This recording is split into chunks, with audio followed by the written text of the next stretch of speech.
dia, boa tarde, boa noite, amigos, colegas, povo da minha amada Porto Alegre.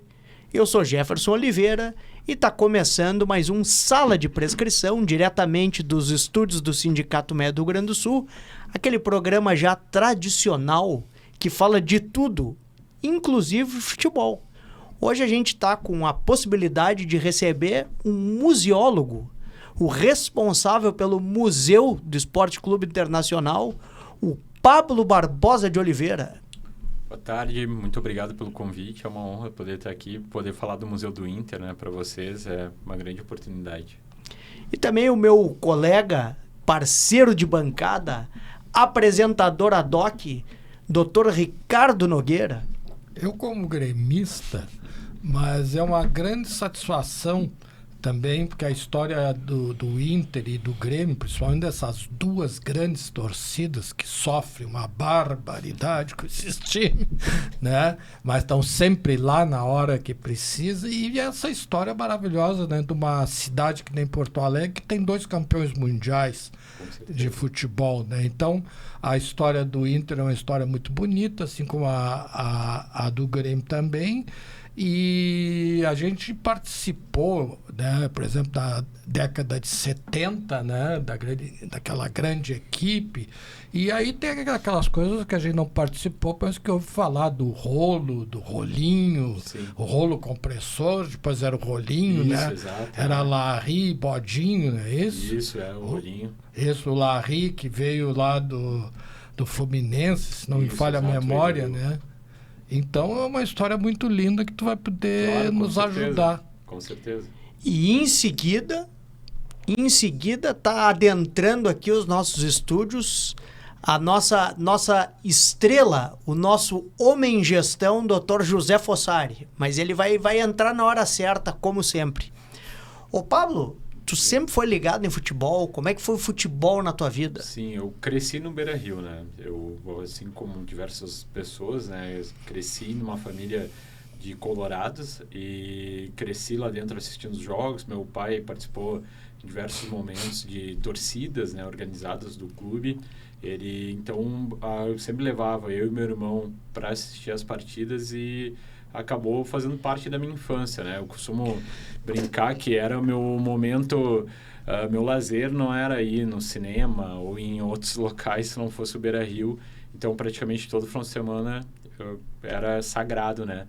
De assistir o Inter jogar lá, ou se o Inter jogasse fora, assistia próximo ali ao estádio, em algum local, as partidas do clube, né? Então, sempre tive uma ligação muito forte. Eu quis ser jornalista esportivo no final da minha infância, começo da adolescência, mas daí surgiu a museologia no caminho, né? E acabei optando por essa área mais histórica, né? E ser atleta, tentou? Fez escolinha? Só jogava, mas não deu muito certo, né? Jogava, mas não tinha muito futuro, então meu foco sempre foi eu estudar, eu gostaria muito de trabalhar com futebol e acabou com um destino, né? Eu acabei indo trabalhar com futebol de alguma forma dentro da museologia, né? E como que apareceu a museologia? Porque esse é um curso superior, mas que ele não é tão popular entre as pessoas, né? Eu sou da 7ª turma da URGS, né? A museologia aqui em Porto Alegre começou em 2008 com o ensino superior. E eu sempre tive muito interesse com história, além do futebol, né? E a minha mãe é formada em história e ela me fez um curso relacionado à museologia e falou de trabalhar em museu e eu achei interessante, né? Poder ter essa opção. E eu vi o curso, achei boa a grade do currículo, né? Da museologia e acabei optando por fazer, foi bem bacana, foi algo que expande muito, assim, muitas pessoas veem o museu como algo de objetos antigos, né, mas ele vai muito além, né, um local de acessibilidade, de acessos a conhecimento, de pertencimento, né, de muitas pessoas. O Museu do Inter é um exemplo disso. Que ano foi inaugurado o Museu do Inter? O Museu do Inter que nós temos hoje é de 2010, mas a gente tem registro de museus ali do clube desde a década de 40 até eram antes as disso. antigas salas de troféus. Isso, exatamente. Né? Muitas pessoas ainda chamam, né, como Sim. sala de troféu. É bem comum times até hoje terem sala de troféu, porque o que difere uma sala de troféu de um museu? O museu ele preza por preservar, né, o objeto, comunicar esse objeto e também pesquisar esse objeto, né? São os 3 pilares da museologia de qualquer museu. E uma sala de troféu, ela reúne tudo e deixa exposto. Tá, mas né? tu entrou no museu em que ano? Eu entrei em 2019. 2019. Logo que eu me formei, eu já comecei lá como... lá no Inter é muito comum ter os tarefeiros, né? Os freelancers, como se fala fora, que é as pessoas que vão prestar um serviço. Eu comecei lá prestando serviço de fazer o tour no estádio, contando a história do Inter. Então, hoje temos muitas pessoas que prestam serviço, porque como a gente tem fluxos, né, de demanda, a gente acaba compondo a equipe, né, com o auxílio de freelancers. E, no caso, eu fui uma dessas pessoas que começou lá assim, depois fui... E tu visitastes outros museus de futebol dessa área? Sim. Quais que tu... Eu visitei o Museu do Futebol, lá no Pacaembu, esse ano mesmo. Foi a eu primeira também vez. visitei. Fui lá, e o Museu do Inter tem muita relação com esse museu, em questão do início dele, lá em 2010, quando o Museu do Inter ele é inaugurado. Ele foi muito baseado no Museu do Futebol, lá no Pacaembu. E também eu visitei o Museu do Maracanã, lá no Rio de Janeiro. Quando adentra os nossos estúdios, a nossa estrela, o nosso homem gestão, o nosso idealizador, o nosso também apresentador ad hoc, eu tô falando o nosso Colorado Ilustre, Dr. José Fossari. Olha, senhores e senhores, boa tarde. Eu quero cumprimentar o nosso convidado, o Pablo Barbosa, né? Oliveira, o nosso grande Nogueira, que o Nogueira é espetacular, assim como o senhor. Já tenho um prazer enorme de conviver com vocês aqui no sindicato. E o Pablo, representando o Internacional, assim como sou colorado, torcendo por esse clube, muitas vezes trazendo um certo sabor, certa tristeza, mas não adianta. Nasci colorado, vou morrer colorado, vou brigar brigando sempre pelo time como tal, né? Mas primeiro eu fico com esses elogios todos que o Jefferson me dá, senhores e senhoras. Eu fico meio assim, meio cistroso. O que será que ele quer? Ele quer o quê? Ele quer... Não sei, eu ouvi sabe? falar que ele está precisando de um empréstimo. Pois é. Eu não quero chegar tanto, porque ele é bem abastado financeiramente. Eu acho que não precisa, não. Mas, sabe, esse elogio me deixa vaidoso, de uma vaidade tão grande, rapaz, que eu não sei, a próxima vez eu acho que vou vir de smoke aqui. Não é possível, doutor Jefferson. O senhor eleva a minha autoestima. O sala de gala.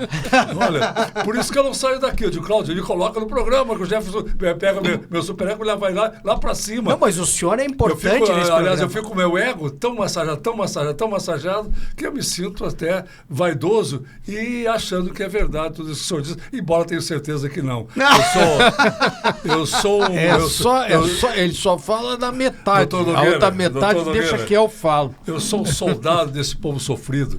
Defendo o povo sempre, defendo a nossa classe. A minha vida exatamente está voltada a isso e o senhor sabe disso. Mas, doutor Jefferson, com as suas palavras, eu fico muito lisonjado, agradeço muito, embora acredito que não seja merecedor de tantas assim. Eu acho que o senhor é merecedor e é de coração. O Pablo estava nos contando sobre o fato de ele ter visitado outros museus. Falou que visitou o Museu da História do Futebol. Do Maracanã, Sim, são alguns museus que eu conheci. Do Maracanã, né? O do Maracanã ele é bem um tour, né? Não chega a ser um museu em si, que nem, por exemplo, o Museu do Inter.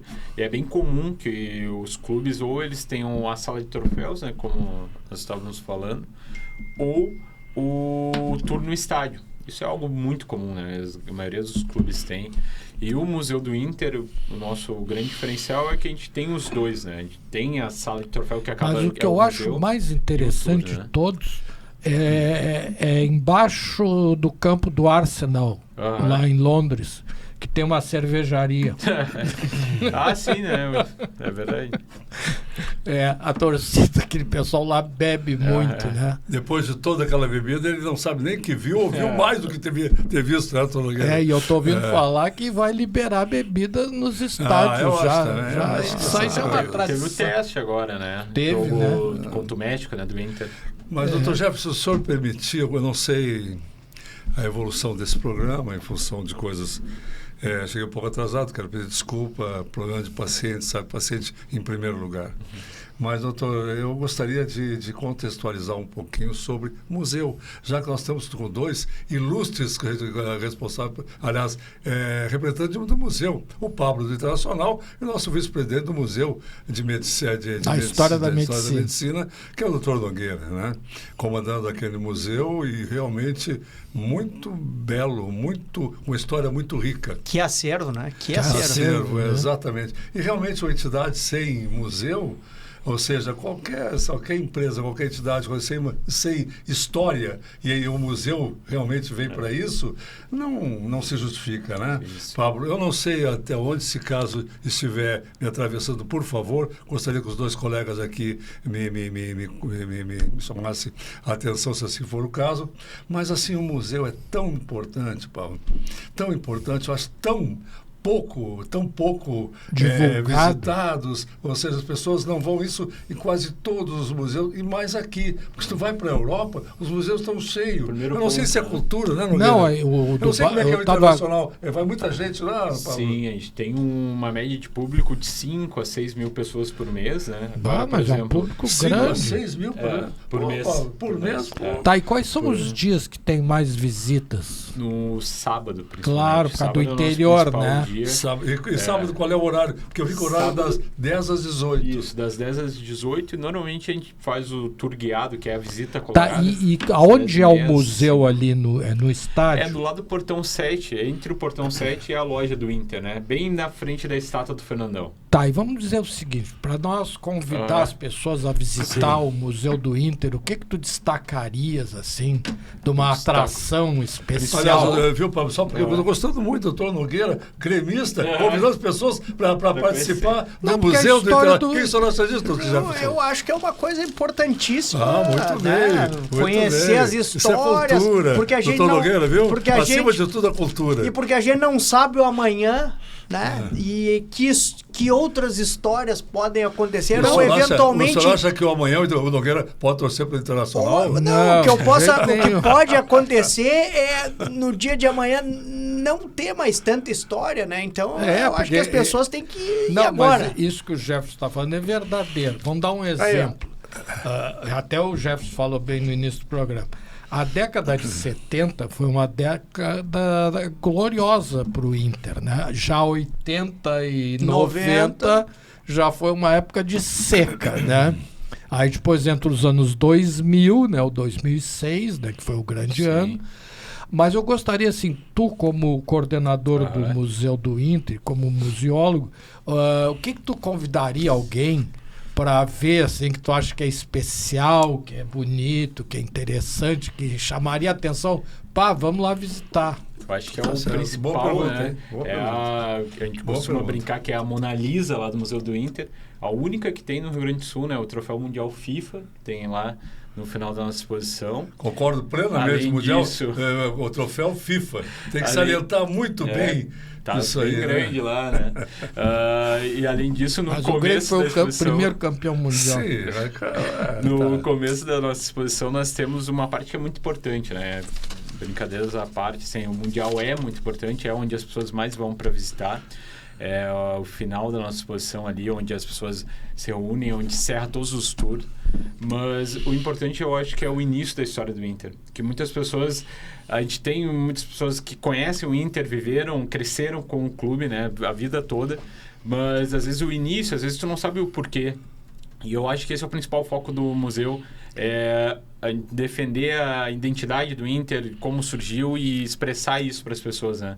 Então, eu acho que o início da exposição é fundamental para que todos conheçam ali, que eles vão saber o porquê o nome, porque as cores, porque o clube surge, tudo e várias outras questões, né, que levam o clube mata até hoje. uma curiosidade, não, claro, uma pesquisa claro. que eu já tinha feito há muito tempo atrás.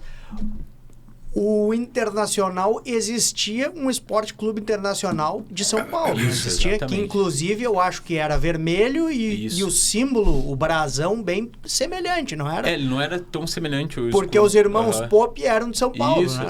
exato. Tem várias versões, né? Acaba tendo vários... Surgiu muitos boatos e é bem difícil, porque o que acontece? As primeiras atas do clube se perderam na enchente de 41. Então não se tem, né, registro sobre Na época o dos início. eucaliptos. Isso, na época dos eucaliptos. Ali nasceu o verde. Isso. E daí o que ocorre? Teve essa inspiração no Esporte Clube Internacional lá de São Paulo, mas também teve muito conceito, né, do clube. É muito comum, se a gente prestar atenção nos nomes dos times, a gente sempre pega o motivo que eles existem, ou eles são ligados a uma nacionalidade, ou eles são ligados a uma ideia de união, né, ou uma ideia de nacionalidade aberta, né, como E é o caso do também Inter, né, de internacional. profissionais, né? Tinha muitos ferroviários, Isso, lembra? exato, Ferroviário. Qual Operário. outro que tinha? Operário. Ferrocarril lá Isso. em Aqui em Porto Alegre, Força em e Luz. Uruguaiana, né? Ferrocarril, O Ferrocarril, Força e Luz aqui de Porto Alegre. Força e Luz, qual outra Renner tipo de também, empresa? De O empresa? Renner, ele falou. Mas empresa. eram os ferroviários, era uma tradição. É, Por exemplo, O na Rússia Cruzeiro são os de- times dos exércitos. Tá? exato. Mas a origem do Inter qual é? A origem do Inter veio, né, 3 irmãos, ali o futebol estava em extrema expansão, né, durante a primeira década do século passado. E daí veio esses 3 irmãos, eles gostariam de jogar futebol. Aqui em Porto Alegre era comum os times ou ligados à comunidade germânica, né? Tinha o Fußball, que era um time que surgiu com o Grêmio ali em 1903. Ele era bem ligado à comunidade germânica. O Grêmio, ele tinha também ligações com outras etnias, né? Não chegava a ser só germânico. Muito se prega, né, que o Grêmio ele era voltado só para as pessoas da comunidade germânica, mas não era apenas só. E também, né, o Inter ele surge 6 anos após, quando chegam esses irmãos. Mas antes disso, é muito comum as pessoas acharem que só existiam 2 times, né, em Porto Alegre. Mas quando o Inter surge, ele é o 6º time da cidade. Surgiram outros nesse período.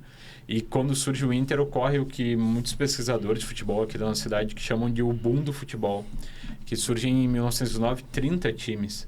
Então, O Grêmio é 1903.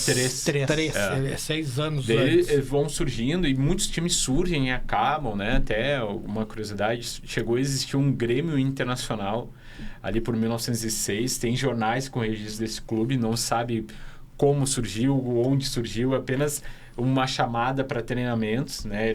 E era muito comum também os times surgirem e acabarem, porque a gente costuma brincar lá no museu para as pessoas entenderem melhor, né, sobre como funcionava.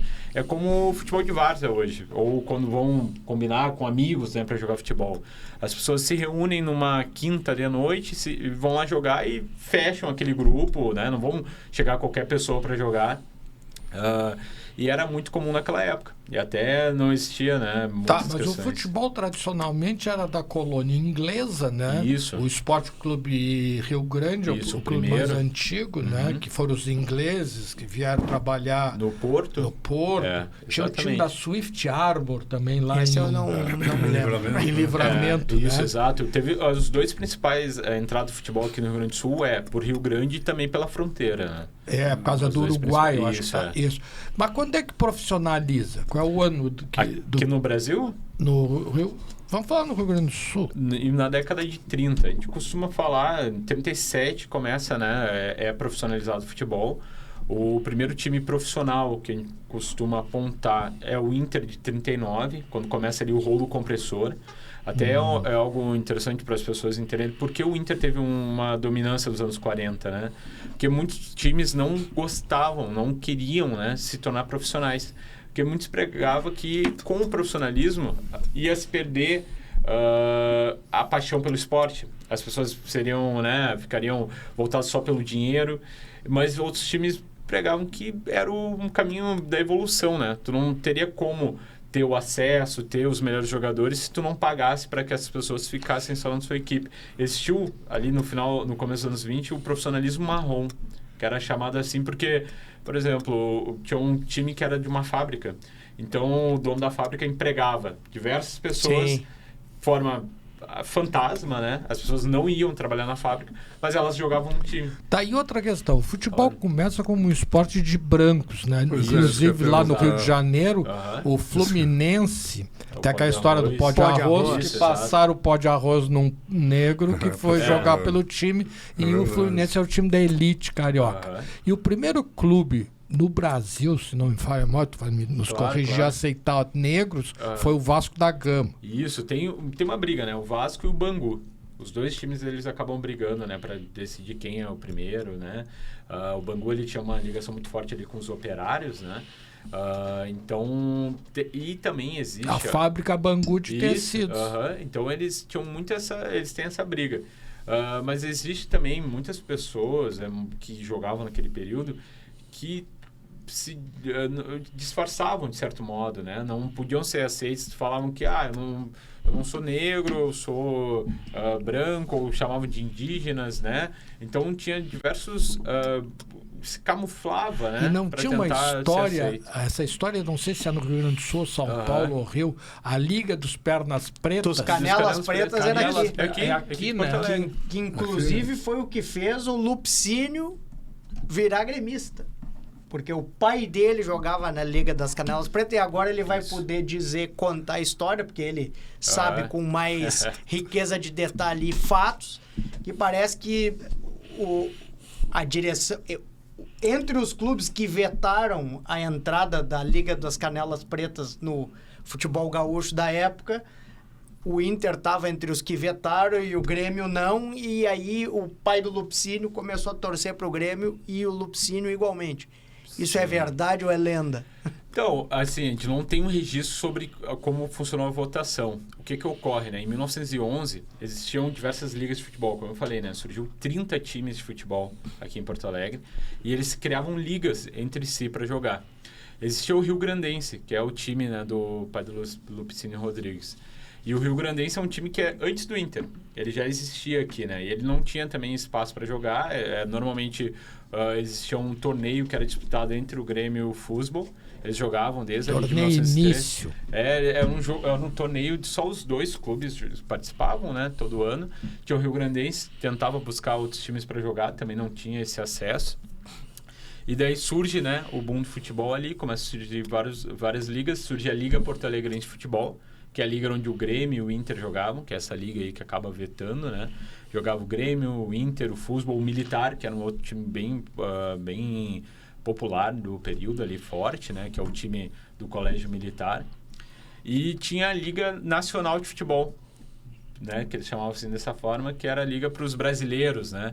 Enquanto a Liga Porto Alegrense era uma liga para os europeus, né, as pessoas que eram descendentes de europeus, ali jogava os italianos, os portugueses ali do Inter, as pessoas mais ligadas à comunidade germânica ali no Grêmio, os alemães, né, ligados ao futebol. Existia uma liga nacional, que era uma liga para as pessoas que não pertenciam a nenhuma delas, entre elas, né, as pessoas negras, ou que eles chamavam na época de os mestiços, né? E teve, sim, né, o pedido de acesso, mas na época se criou, né, essa teoria do Henrique Pope Leão, que é um dos fundadores do Inter, vetar a entrada do Rio Grandense quando ele era o presidente da liga. Mas ocorre que foi uma votação em todos os times, né? Então, todos os times acabaram participando dessa veto, né, com o Rio Grandense. Depois, né, ocorre uma reportagem com o Lupicínio que ele fala, né, porque você negro é torcedor do Grêmio, né, e ele comenta sobre isso, né, sobre esse veto. E, claro, aí surgem diversas teorias, né, se fala que, isso foi um Sim, mas o motivo... primeiro jogador negro de destaque no Rio Grande do Sul, eu me lembro, não sei, Fossali, que é nós somos mais antigos aqui, o Tesourinha, né? Tesourinha. Mas o Tesourinha começou no Inter e depois foi pro Grêmio. Isso, exato. Tá, mas o primeiro jogador negro profissional, em qual time que é? Tem o Dirceu Alves. É que antes disso tem outros jogadores que surgem, né? Que eu estava comentando ali. Tem muitos jogadores, por exemplo, o Inter teve o Índio Simão. O Índio Simão, se pegar uma imagem dele, dá para ver que ele é uma pessoa que tem traços, né, de uma pessoa negra, mas o apelido dele era Índio Simão. Então, era muito comum, né, que ocorria essas mudanças assim, de etnias, ou se chamava uma pessoa de indígena, por exemplo, como é o caso dele, para evitar, né, que fosse chamado de negro, para que ele não pudesse jogar numa liga, por exemplo. Mas o primeiro autodeclarado negro que nós temos notícias aqui em Porto Alegre é o Dirceu Alves. Em 1927, ele atuou pelo Inter. E ele é o primeiro autodeclarado, né? A primeira pessoa que 1927? Isso, é. E ele atuou aqui no clube. Depois tem o Tupã, que foi campeão gaúcho com o Inter em 1934. Então, é o nosso segundo jogador negro, né? E depois ali na década, a partir de 39, quando chega o Tesourinha, nós temos o Rolo Compressor, que dos 11 jogadores, 8 eram pessoas negras, né? E esse, como eu havia dito ali, é o primeiro grande clube profissional, né? Isso se chama profissional porque eles acabavam ganhando salários, né, para jogar no clube, acabavam ajudas de custos ali. E isso dá uma grande vantagem ali na década de 40. Quando os times ainda permaneciam fechados, e muitos amadores ainda, o Inter ele tinha a capacidade de contratar um bom jogador só por... ele jogava bem, então ele podia vir para o clube. E isso deu uma vantagem. Depois, isso vai se estruturando. Os outros clubes começam também a se profissionalizar, né? E acaba tendo ali mais competitividade e profissionalismo no futebol aqui em Porto Alegre. Mas, Pablo, houve alguma restrição à entrada de pessoas escuras, negras? Porque o racismo realmente é abominável, é inaceitável.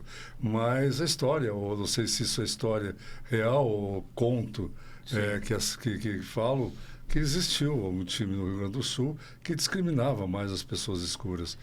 E isso é verdade? Não é verdade? O que tu sabe da história? Não, existia, como eu falei ali, a restrição como um futebol amador, né? De grupos, e acabava tu tinha que pedir permissão para poder entrar num clube, né, para se associar. Todos os jogadores, os times ali antes do profissionalismo, eles eram sócios das equipes, né?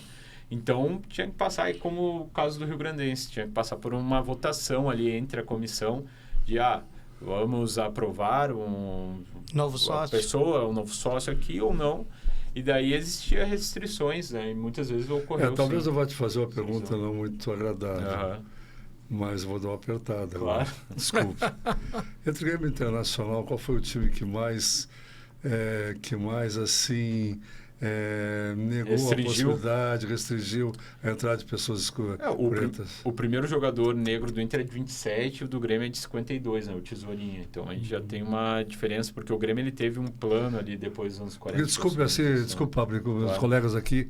É que a história, o Rádio Corredor, a rádio aí que a gente ouve, escuta, coisa assim, não sei qual é a realidade, estou aproveitando o Pablo, que é um historiador maravilhoso, e vocês dois também, pelo que eu vi, estudaram bastante, sabe toda a história do futebol. O Nogueira, então, excelente, tu também, Jefferson.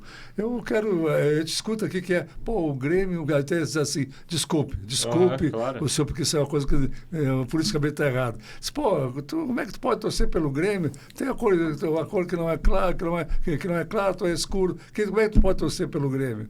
Então, em função disso, tem uma história que só em 52 que o Grêmio teve o primeiro. Quem foi esse jogador do Grêmio? O Tesourinha. O Tesourinha. Mas isso eu só quero completar, porque posso ser mal entendido. Não tem nada a ver. O Grêmio hoje está aberto, eu sou colorado, mas está aberto, sem discriminação, sem racismo, e parabéns ao trabalho que o Grêmio faz com todas as raças, todas as religiões, ou seja, é um time aberto, embora seja colorado, tem que reconhecer o belo trabalho que o Grêmio faz. Inclusive, agora há pouco, esse jogo que fizeram, beneficente, não sei quantas toneladas de brinquedo. Parabéns ao Grêmio. Parabéns. 5 toneladas de brinquedos. Tinha 15 mil pessoas. Eu queria perguntar para o Pablo, o acervo, numericamente,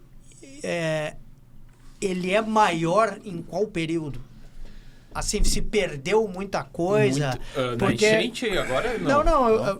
Também vamos falar na enchente, quando sofreu. Sim, mas eu digo assim, porque, como a gente já falou, década de 70 foi uma década que ficou marcada, e depois 2000, quando teve o Campeonato Mundial, e Libertadores, e 2 Libertadores, e etc.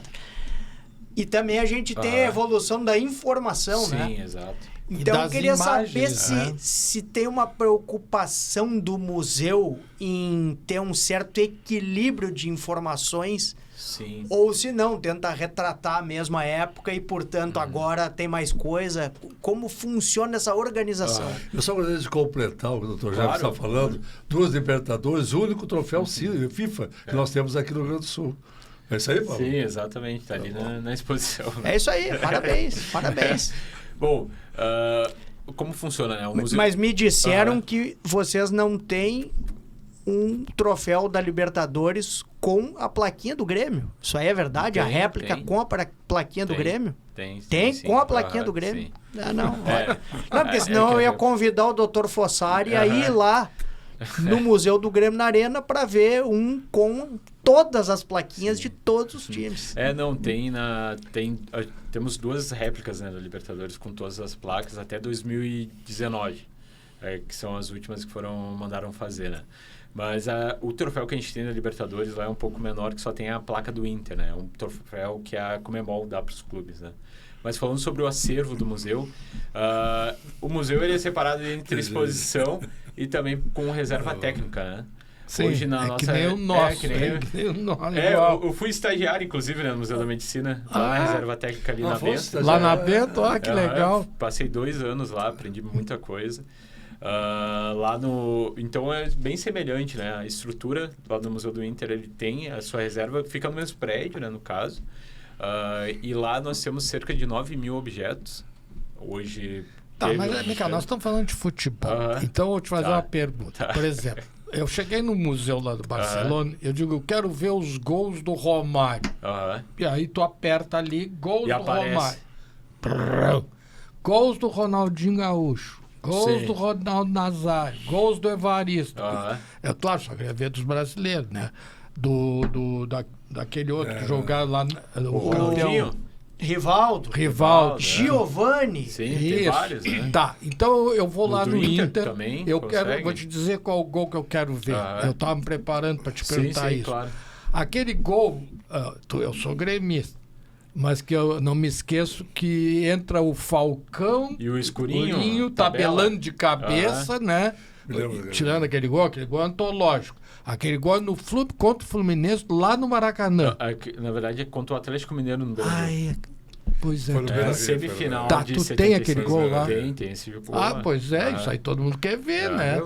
Tem o compacto esse gol é e tem outro também, um gol do Carpegiani, que ele dá, aí é contra o Fluminense, que ele dá um chapéu. O Jair toca a bola pra ele. E ele dá um chapéu no Silveira e a bola passa raspando o cabelo do Silveira de sem pulo. O Carpegiani, eu acho, olha, o Falcão jogou muita bola, mas o Carpegiani... É que ele jogava para o futebol do salão, tinha aquele toquezinho curto e rápido, né? Eu realmente achava sensacional. E qual foi o gol mais bonito que já teve no Beira-Rio? Tem isso? Placa? O mais bonito já teve. Placa não tem, mas... Né, cada um vai eleger o seu. Exatamente. Né? Cada um vai ter um que vai ter. Provavelmente difícil. As pessoas que viram do Escurinho do Falcão ao vivo ali não tem como dizer. Não, porque eu ia dizer pro Dr. Fossari que o que eu me lembro, o gol mais bonito foi um gol de bicicleta num Grenal.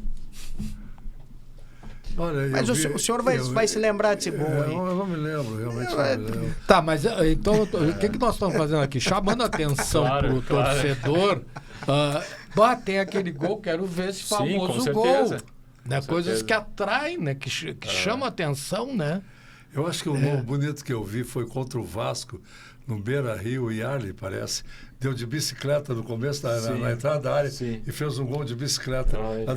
Nós perdemos aquele jogo, inclusive, pro Vasco. Mas foi um dos gols mais bonitos. Mas sem brincadeira, eu não sei se foi no Beira-Rio, pode ter sido fora, mas teve um gol do Nilmar, que ele dá 2 balãozinhos assim dentro da área. Contra o Juventude. Pode ter sido. Esse talvez tenha sido o gol mais bonito que eu já vi. Agora, o que eu acho engraçado, vocês colorados aí da bancada colorada, ninguém fala do gol do Gabiru. Que engraçado. Pois é. O gol.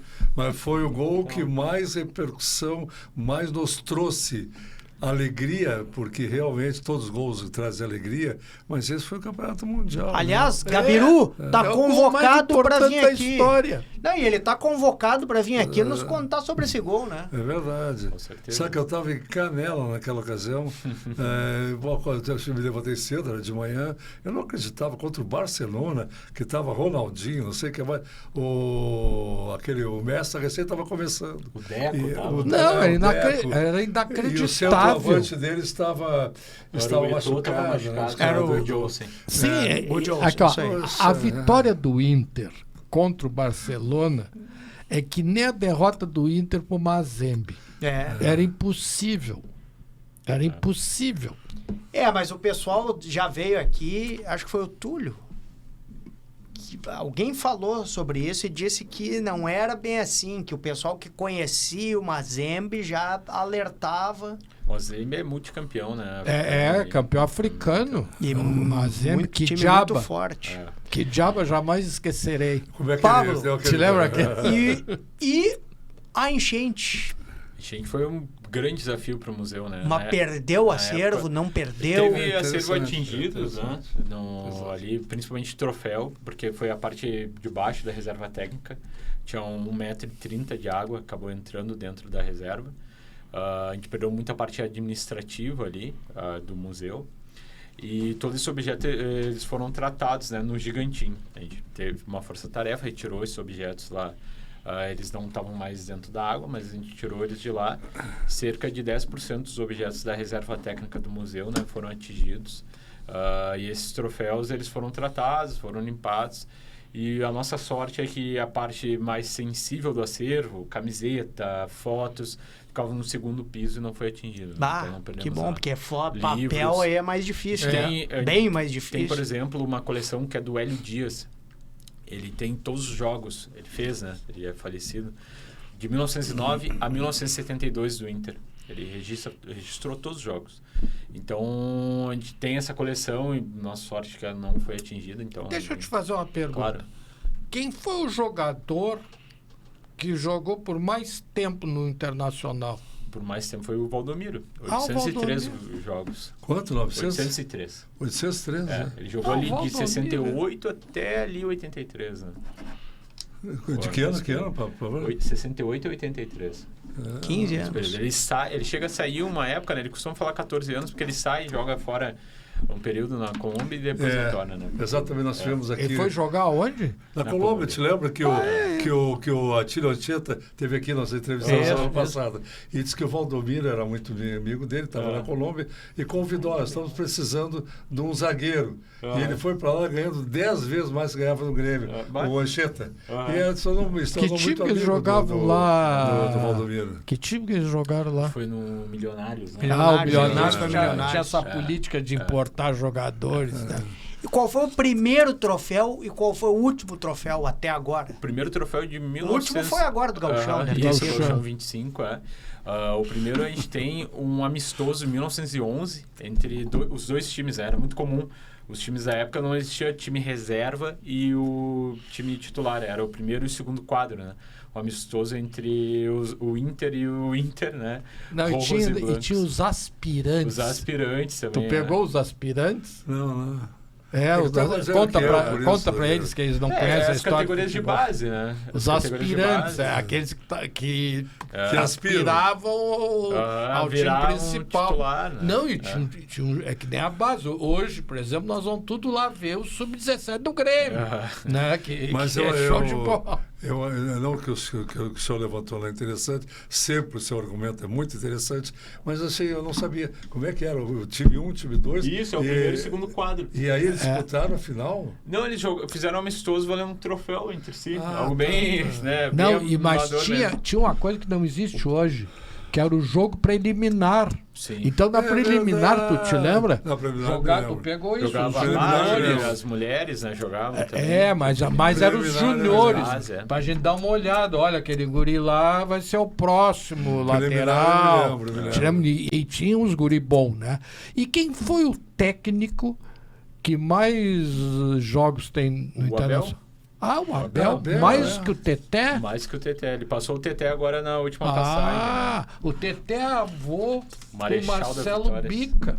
E o Marcelo Bica é gremista. E o Teté coisa. foi o maior técnico. Era até Sim. o Abel. É, E uma Teté pergunta foi que eu acho dos anos 50. importantíssima, nós estamos falando de futebol, mas e os outros esportes que o Sim. Inter tem dentro do acervo? Lá- Deve ter o futebol de salão, que a gente pergunta. falou. Tinha Boa comentado, pergunta. né? Imagino que deva ter o futebol feminino, que Isso, também foi exato. fortíssimo no Boa Inter. pergunta. Acho que foi o Boa primeiro, né? Isso, foi nos Aliás, primeiros times Duda, até. queremos você aqui. A gente tem muito acervo, né? Ele havia comentado, né, sobre quais os acervos que a gente tem. A maior parte, o recorte do acervo do museu é dos anos 50 até os anos 80 por causa do fortalecimento do esporte amador. Que o Inter tinha judô, tinha basquete, muito forte. O basquete do Inter é, né, como havia comentado ali, o campeão gaúcho, o maior campeão gaúcho até hoje. Desde 84 não tem mais um time de basquete. Futsal foi muito forte, foi o futebol de salão, depois se torna futsal, né? E foi muito forte ali nos anos 90, teve também boa fase nos anos 70. Com o Gigantinho, o Inter ele se torna um expoente ali nos anos 70, né? Com os esportes amadores, surge o vôlei, o basquete fortalecido, futebol de mesa, o atletismo teve nos anos 50 muito forte também, lá nos eucaliptos ainda, né? Teve nos anos 40 também uma força no atletismo, tanto masculino quanto feminino, né? Sendo bem forte. O futebol feminino, como vocês comentaram, né? Ele foi proibido aqui no Brasil de 41 até 79. Em 83, o Inter já tinha uma equipe feminina até... É o primeiro aqui no Rio Grande do Sul. É um dos primeiros, porque a gente não consegue cravar que é o primeiro, porque tinha muito amadorismo, né? Então, dos grandes times, nós podemos citar que sim. Mas antes, por exemplo, do futebol do Inter, era o Clarão da Lua, que eram as mulheres que jogavam no Marinha, que era o lado ali do Beira-Rio, e elas jogavam e elas decidiam, isso elas contaram, né, pra nós, se a gente quiser jogar futebol ali no Inter, será que eles deixam? Eles foram até lá, procuraram e, não, vamos criar um time feminino, então.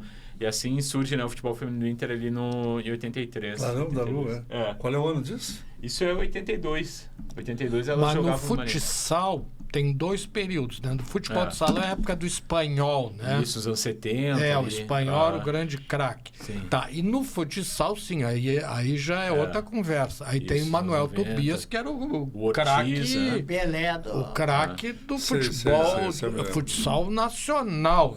O Manuel Ortiz Tobias também, era né? o craque. Tem razão. É o Ortiz, forte. pai desse zagueiro da seleção aí, do Flamengo, do Léo Ortiz. exato. E quem eram os outros jogadores? Futsal, Fala. fora de cabeça, não me lembro. O Barata era Sim, o goleiro, nos né? anos 70 Jefferson? teve Não me lembro. Nos anos 70 teve muitos jogadores do campo, né, que foram futsal, o próprio Cláudio Duarte, né? Futebol de salão, né? O Cláudio Duarte chegou a jogar futebol de salão pelo Inter, né? Antes ou depois? Nos anos 70, depois, Quando ele se aposenta, ele vira técnico, ele joga um período também.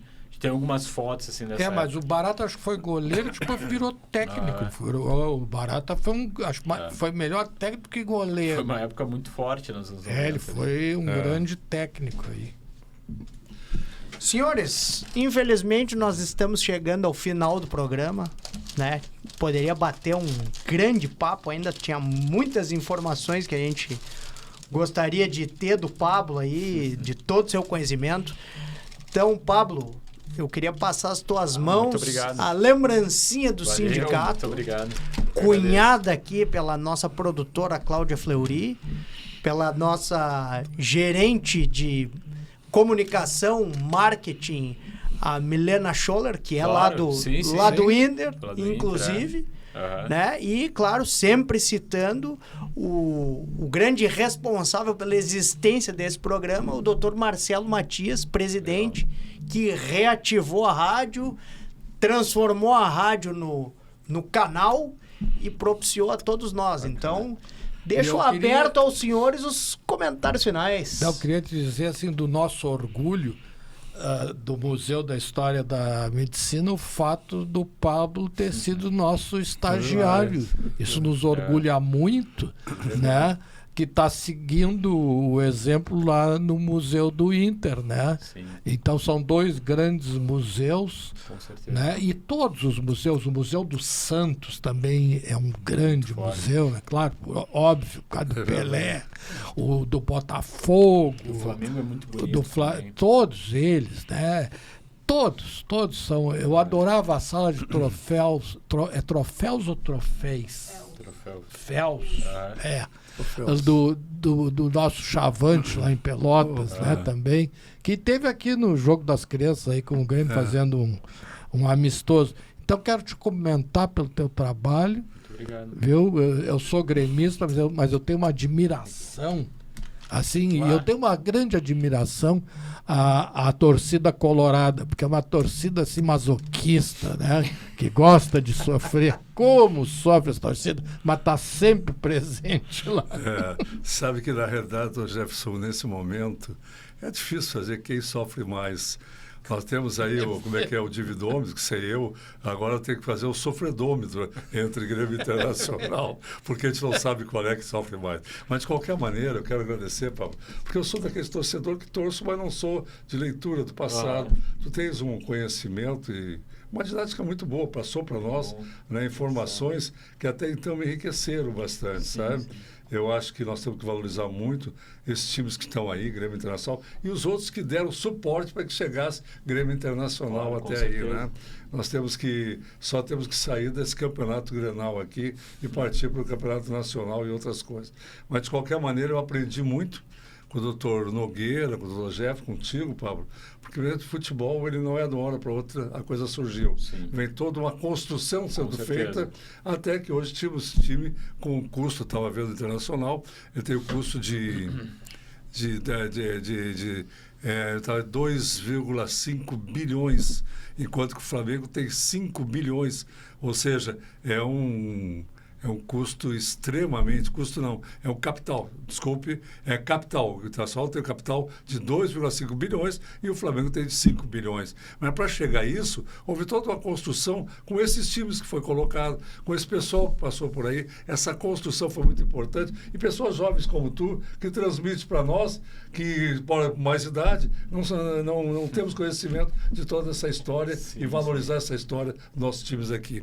Agradeço o seu convite, da sua diretora, meu caro doutor Jefferson, sempre estou disposto a ajudar aqui e, à medida do possível, como velho soldado, sempre lutando por uma medicina melhor, por uma comunicação melhor e que o futebol também faz parte do nosso dia a dia. Com certeza. Bom, é uma honra, né, poder falar do Museu do Inter, falar da história do Inter, falar da história do futebol como um todo, né? Para mim, sempre que eu posso... Minha vida, eu sempre quis falar sobre a história do Inter e poder falar também a história, falar sobre futebol, né? E ganhar para isso ainda é melhor ainda. Então, é uma grande oportunidade estar aqui, podendo comentar mais. E como eu falei, né? Tem muitas histórias que surgem e a gente pensa que é só isso e ponto, mas tudo é um processo, né? Todas as coisas foram construídas, tiveram um começo, meio, fim, e nem por isso esse fim não gerou novos começos. Então, a gente percebe assim que a história do futebol aqui em Porto Alegre, ela não surgiu do nada e ela é uma grande evolução até hoje, né? Quando nós temos 2 grandes clubes que acabam, né, se auxiliando ali em crescimento e ajudam, né, o Rio Grande do Sul a se tornar cada vez mais forte, né? Sua imagem fora do nosso estado. E eu agradeço o nosso convidado, agradeço, claro, os nossos debatedores, mas agradeço principalmente você que está aí na sua casa, ou está no seu trabalho, ou está fazendo suas atividades e nos permite entrar um pouquinho na sua vida. Então, para o senhor, para a senhora, eu desejo uma ótima semana, beijo no coração e voltamos na próxima segunda com mais um Sala de Prescrição.